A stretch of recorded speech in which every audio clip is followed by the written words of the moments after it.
ತೆರಿಗೆಯ ಹೊರೆಯೋ ಬಂಪರ್ ಘೋಷಣೆಯೋ ಸಿದ್ದರಾಮಯ್ಯ ದಾಖಲೆ ಬಜೆಟ್ಗೆ ಕ್ಷಣಗಣನೆ 4 ಲಕ್ಷ ಕೋಟಿ ಆಯವ್ಯಯ ನಿರೀಕ್ಷೆ.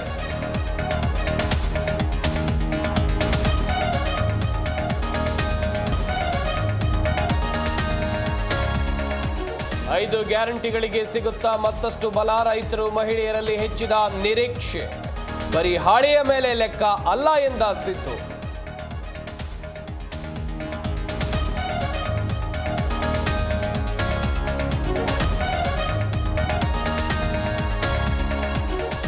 ರಾಹುಕಾಲ ಆರಂಭಕ್ಕೂ ಮುನ್ನ ಬಜೆಟ್ ಮಂಡನೆ. 10-15ಕ್ಕೆ ಬಜೆಟ್ ಮಂಡನೆ ಆರಂಭಿಸಲಿರುವ ಸಿಎಂ. ಸಂಪುಟ ಸಹೋದ್ಯೋಗಿಗಳ ಸಲಹೆ ಮೇರೆಗೆ ನಿರ್ಧಾರ.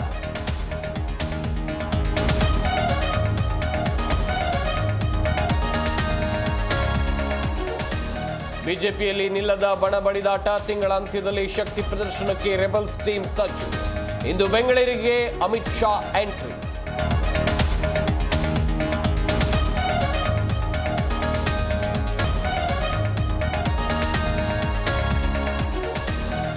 ಡಿಕೆಶಿ ಹೇಳಿಕೆಯಲ್ಲಿ ಸರಿ ತಪ್ಪು ಎರಡೂ ಇದೆ. ನಟ್ಟು ಬೋಲ್ಟು ಮಾತಿಗೆ ರಮ್ಯಾ ಕೌಂಟರ್. ರಶ್ಮಿಕಾರನ್ನ ಟೀಕೆ ಮಾಡಬೇಡಿ ಎಂದು ಮನವಿ.